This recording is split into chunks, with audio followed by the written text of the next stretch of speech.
On va passer à la prochaine intervention avec Ferenc Almasi. Il est correspondant à Budapest du Visegrád Post. Il s'agit d'un média alternatif pour comprendre l'Europe centrale et ses pays. Un média qui est largement incontournable, on peut le dire, pour échapper à la propagande occidentale, justement, qui dévoie toutes ces politiques que l'on peut voir apparaître à l'Est. Et justement, Ferenc, vous venez nous parler du progressisme de cet Occident. Je vous laisse la parole. Merci pour cette présentation. Alors, Monsieur Le Gallou m'a demandé de faire un petit sujet sur... il m'a donné juste ce titre. Au plan mondial, tout le monde déteste le progressisme occidental. Alors, je ne peux pas m'empêcher de commencer par définir les termes. Évidemment, les questions se posent. Le progrès est-il inéluctable, souhaitable, sur quels critères le juger et surtout, a-t-il vocation à s'appliquer à l'homme? Donc, ces questions sont vieilles comme l'humanité et si on se réfère à notre mythologie, évidemment, on pense à Prométhée ou au Jardin d'Éden. Et puis, on se dit aussi quand même, nous, Européens, ingénieux et créatifs, conquérants et découvreurs, ne sommes-nous pas, par essence, une civilisation du progrès?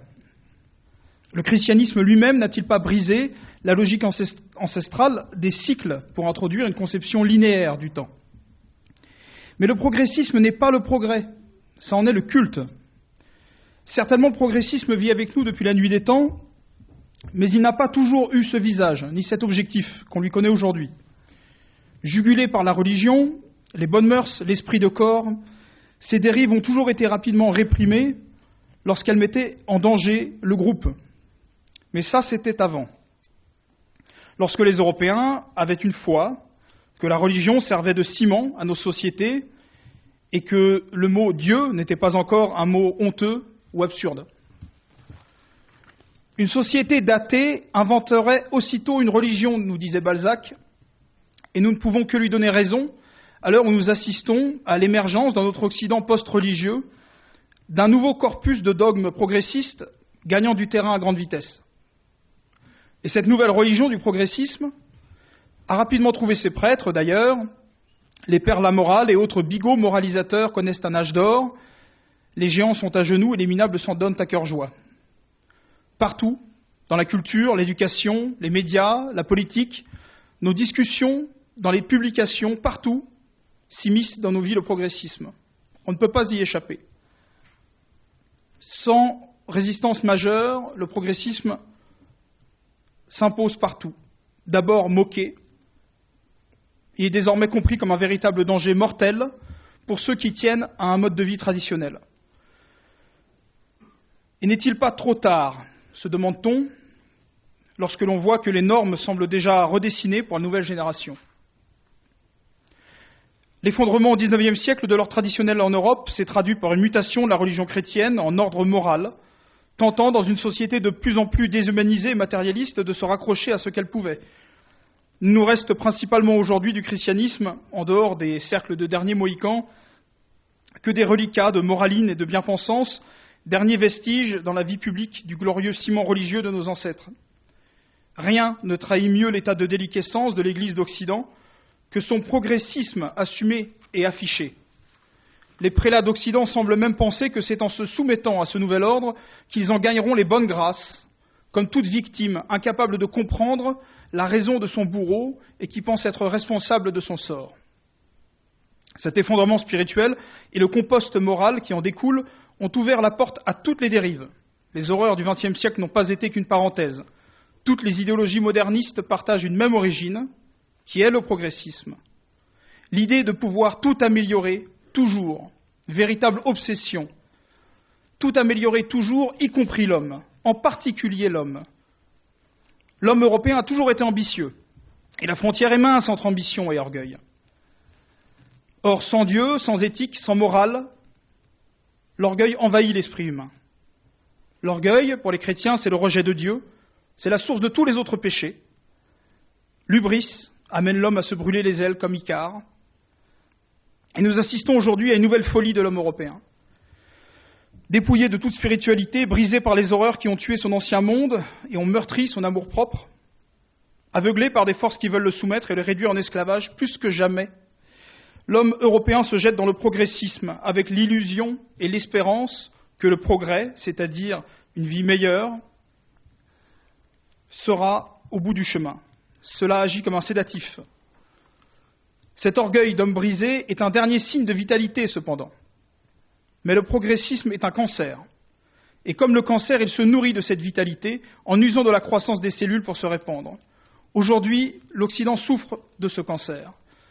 Quels en sont les symptômes? Nous les connaissons. Individualisme et rejet de l'héritage intellectuel et culturel, haine de soi, peur et déni de la mort et de la souffrance, adoration du confort et de la sécurité, rejet de la responsabilité et de la liberté, relativisme moral et adaptation aux nouvelles mœurs, quelles qu'elles soient, pourvu d'avoir la paix, irrationalité et hypersensibilité, isolation progressive de l'autre et petit à petit du monde réel, se réfugiant dans le virtuel. Au fil du XXe siècle, l'Occident a fini d'imposer son prisme à toutes les structures humaines majeures sur Terre. Cette matrice désormais commune à l'humanité est le terreau sur lequel s'appuie l'Occident américanisé pour asseoir sa suprématie. Et c'est à travers cette matrice que cherche à se répandre, comme autant de métastases, le progressisme contemporain à toutes les autres sociétés humaines. Au travers de son déconstructivisme, le progressisme cherche structurellement à isoler et désarmer l'individu pour en faire un atome malléable dans un ordre nouveau et universel. Car au nom de quoi s'effectue ce progrès? Devenir meilleur, mais par rapport à quels critères? Certainement pas des critères moraux ou spirituels. Nos ancêtres païens cherchaient à remplir leur destin, être de dignes artisans, des guerriers couverts de gloire, des mères respectées. Les chrétiens ont su admettre que l'homme est un pécheur par essence, pour le pousser sans illusion vers la sainteté, pour l'élever sans le briser. Tout cela s'appuyait sur l'acceptation de la nature humaine. Mais si l'on pense toujours pouvoir faire mieux dans une approche matérialiste, où cela s'arrêtera-t-il? Il n'y a que déception et frustration au bout du compte pour les progressistes, ce qui aboutit toujours à la violence. Et c'est leur point faible, ce qui fait qu'ils vont parfois trop vite, que les métastases du progressisme se voient et choquent ceux qui sont en retard selon leurs critères, comme c'est parfois le cas ailleurs dans le monde. La croyance absolue des progressistes dans leur foi les empêche d'initier le dialogue. Ils ne connaissent donc que la menace et le chantage et braquent souvent leurs cibles à travers le monde dès qu'ils vont trop vite, trop fort. La vitalité du tiers-monde et autres pays émergents, de l'Afrique à l'Asie du Sud et du Sud-Est, en passant par l'Amérique latine, le retard, toujours d'un point de vue progressiste, sur les avancées occidentales, techniques et morales est criant. Cet écart anthropologique se creuse tellement qu'il paraît impossible à combler, malgré l'adhésion d'élites compradors, en bon français collabos. En Afrique subsaharienne, le progressisme n'est pas encore perçu comme un danger, tant il est loin des préoccupations quotidiennes des locaux. C'est même un mal souvent inconnu pour la quasi-unanimité des hommes noirs, qui n'ont, lorsqu'on leur explique de quoi ils retournent, généralement que la plus saine des réactions, le rire. Les régions plus intégrées à l'Occident, comme l'Amérique du Sud ou l'Asie du Sud-Est, sont déjà en proie dans leur ville à l'implantation de cellules progressistes. Terre de combat et de résistance, où l'Occident américanisé n'a su s'implanter que par la force, et assez récemment, ces régions du monde, périphéries lointaines de l'Occident, où la religiosité est encore relativement importante, présentent toujours une grande résistance au progressisme, mais bien souvent plus passive qu'on ne pourrait le penser. Certains aspects du progressisme sont pernicieux et se greffent à des progrès techniques. La télévision, les films, les séries, la musique, bref, la culture, sont autant de vecteurs discrets de cette maladie. La mise en avant de productions locales tentant d'enrayer l'influence étrangère, mais souvent le mal est fait, car ils reprennent les formules occidentales. Ce n'est pas un modèle alternatif qui émerge donc, mais une pâle copie aux effets similaires. En Chine, il en va un peu autrement. L'État stratège, suivant l'intégration de marché au cours des dernières décennies, commence à s'attaquer à ce problème. Désireux de s'intégrer pleinement dans le progressisme technique de l'Occident, la Chine cherche toutefois à éviter le progressisme moral, tout en en usant comme d'une arme dans une guerre hybride contre ce même Occident qui cherche à détrôner. TikTok, par exemple, vous connaissez peut-être ce réseau social chinois, son usage est limité dans l'empire du milieu, tandis qu'il envahit les écrans des jeunes occidentaux, nuit et jour, et les noie dans un contenu débilitant.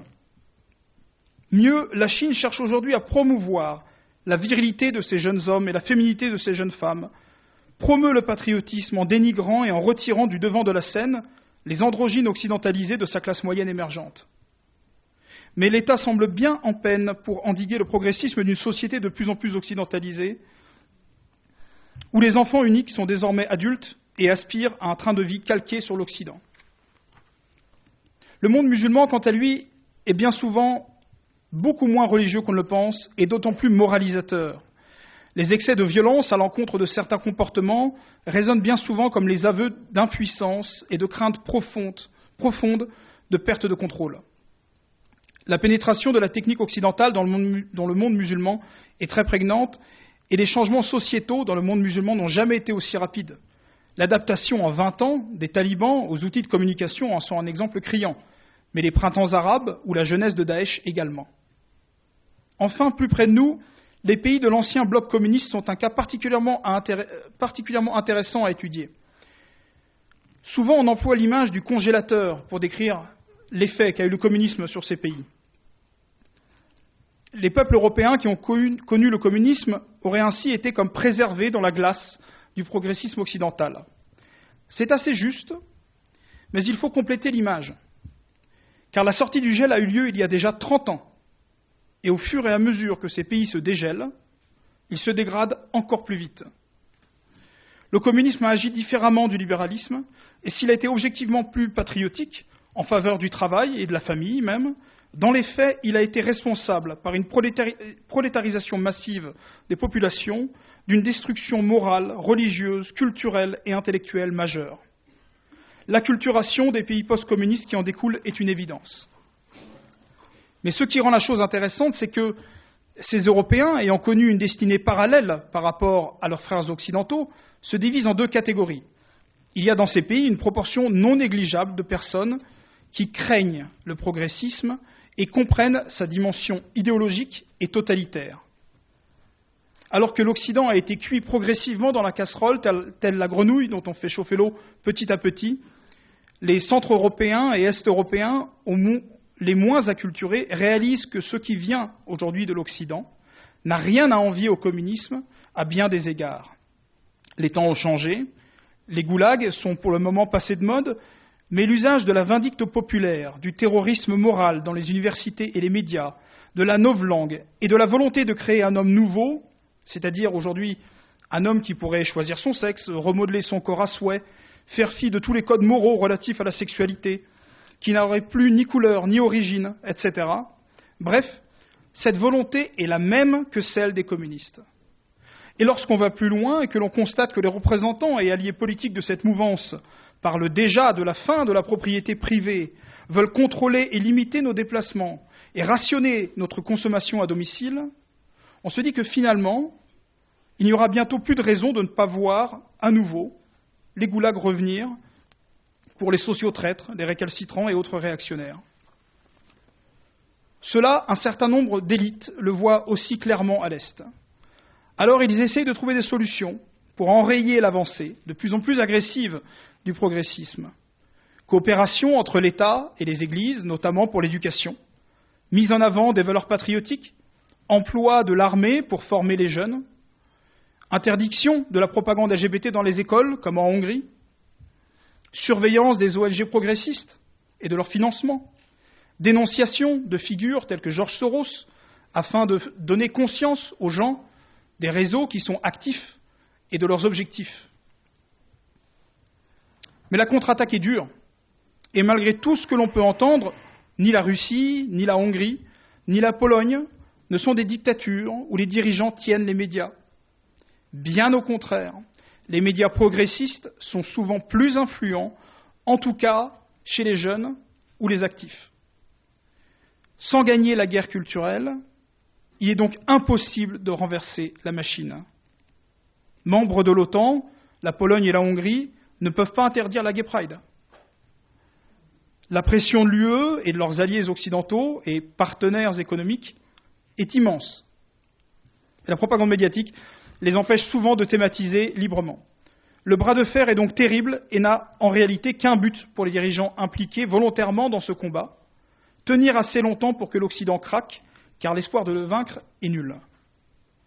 Au plan mondial, tout le monde déteste bien le progressisme occidental, car tout le monde ou presque le craint. Cela n'est possible que parce que le monde entier est en partie occidentalisé et donc perméable aux évolutions occidentales.